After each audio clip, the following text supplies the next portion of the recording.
What's up, everybody? Welcome to another episode of Luke's Lounge. I don't know if that's what I call it yet. But if you guys are listening and you want to listen to this in your car, if you're watching this on Facebook and you want to listen to this in your car, there's a link. Join the podcast. And if you are listening on the podcast, please review, subscribe, leave a comment, whatever you like. And then, of course, if you're listening and you have questions as we go through this, go ahead and ask them, and I can answer them live as well. Before we get started, I just have something really amazing to share. So I didn't get too much permission from this person, so I'm not going to say their name. So I've been training this person for a while, and more recently, the results have been absolutely insane. So what happened? From January to November 6th, 11 months, maybe 10 months and something, we've been training in person at least 3 times a week, nonstop, and they lost 15 pounds. So in 10 to 11 months, lost 15 pounds. And then 6 weeks ago, we started our one-on-one coaching that we could do anywhere in the world. So we train with her in person, but more importantly, we started this online accountability and nutrition. And in the last 6 weeks, lost 15 pounds. So we lost the same amount of weight in the last 6 weeks that they lost in the first 10 to 11 months. And that is the power of this online coaching that is 90% nutrition and accountability. So if you're listening to this and you want a coach, reach out to us, message me, do whatever you need to do, because this stuff works and it is the future of fitness and just kind of overall just getting the best results possible. All right, so I'm going to jump into this. So this episode is called The Secret of Self-Control, and it's absolutely amazing. So listen up, because your mind is about to be blown. All right, so I'm going to start off. With a story. So in 1971, the Vietnam War was heading into its 16th year. And if you're listening and you're part of the Vietnam War, thank you for your service. So in 1971, Vietnam War was heading into the 16th year. And with that, Congressman Robert Steele from Connecticut and Murphy from Illinois made a discovery that stunned the American people. While visiting the troops, they learned that over 15% of soldiers stationed in Vietnam were heroin addicts. Over 15%. And then follow-up research revealed that actually 35% of the Vietnam troops have tried heroin, and as many as 20% were addicted. The problem was even worse than they thought. So this, of course, led to a flurry of talk in Washington, people taking action, including the creation of the Special Action Office of Drug and Abuse, which promoted the prevention of rehabilitation, and what they wanted to do was just track these service members as they return home. Lee Robbins, one of the guys who was in charge of this research, ended up finding something that was contrary to society's belief at the time, and probably still very contrary to what we believe today. He found that when those heroin users returned home, only 5% of them became re-addicted to the drug within 1 year, and just 12% relapsed within 3 years. In other words, 9 out of 10 soldiers who used heroin in Vietnam eliminated their addiction nearly overnight. Now, this is a powerful drug that people were able to quit overnight. And especially at this time, people thought heroin was a permanent or just irreversible condition. So instead, Robbins found out that addictions, write this part down, addictions can spontaneously dissolve if there's a radical change in environment.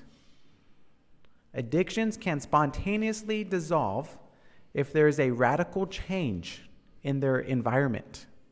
So in Vietnam, the soldiers spent all day in an environment with cues that sparked the drug abuse.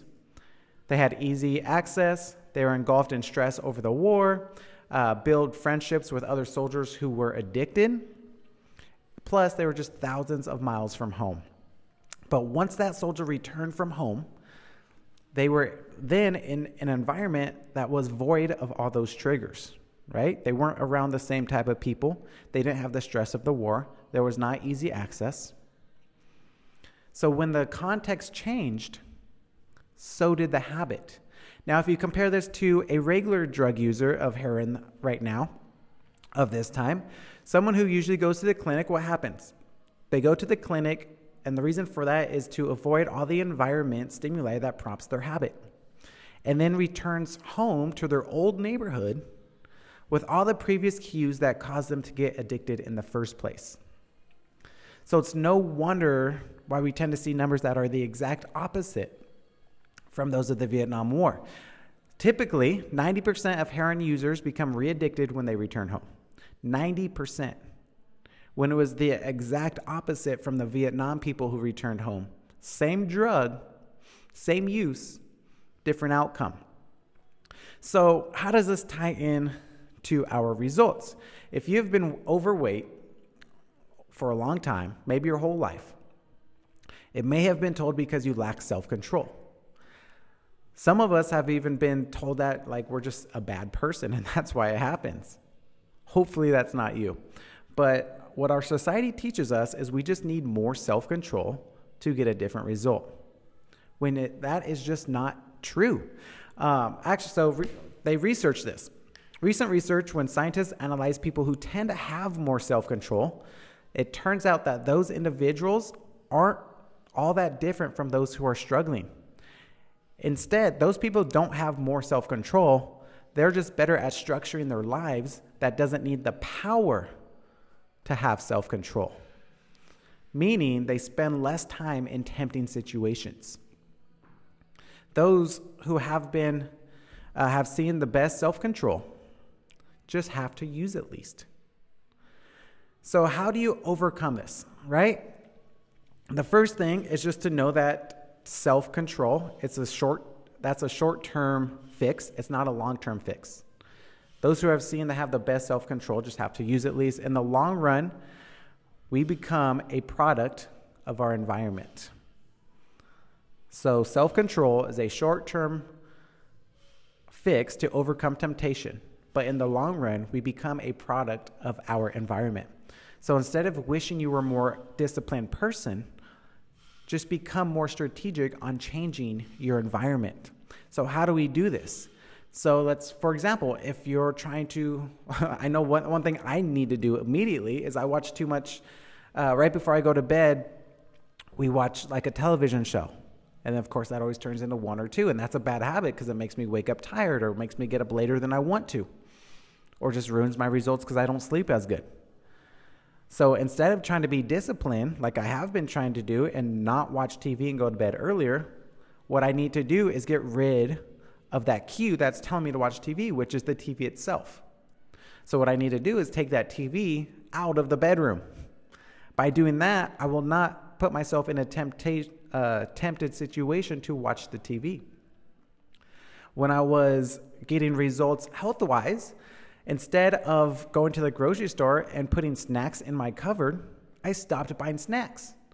So when it was nighttime and I really, really wanted to have a piece of chocolate or have some kind of snack other than eggs, fruit, or chicken, I couldn't because it wasn't in the house. So what I did was I had to make something healthy because that was the only choice I had. I ate it and I was satisfied because the only reason why we crave things in the first place is usually because we're hungry or thirsty. So if you want to create new habits, just cut the source. You just have to cut the source. Keep the cues of your good habits obvious, like maybe if you have a visible gym pass, put it on your key so you see it every day. And then you want to keep your bad habits invisible. So if you constantly have snacks or candies out on your kitchen table or dining room table or table for your guests, and get rid of it because every time you walk by it, you're going to have to use temptation. But if you get rid of that, zero temptation needed and your good habits start to form. So this is like the biggest thing that I constantly try to help people with is when we say like health and fitness is a lifestyle, it is truly a lifestyle. When people first think like, oh, I got to change my lifestyle, they think, okay, I have to work out more and I have to eat better. No. You have to change your entire life, your entire environment. When I started my results, my environment was terrible. I was with people that drink every single day. I had people who partied because that's who I was. That was my environment. That's who I was surrounded around. So I had to slowly eliminate myself from that environment to create my own environment. And now my environment is in a gym for 12 hours a day around personal trainers who are trying to better themselves.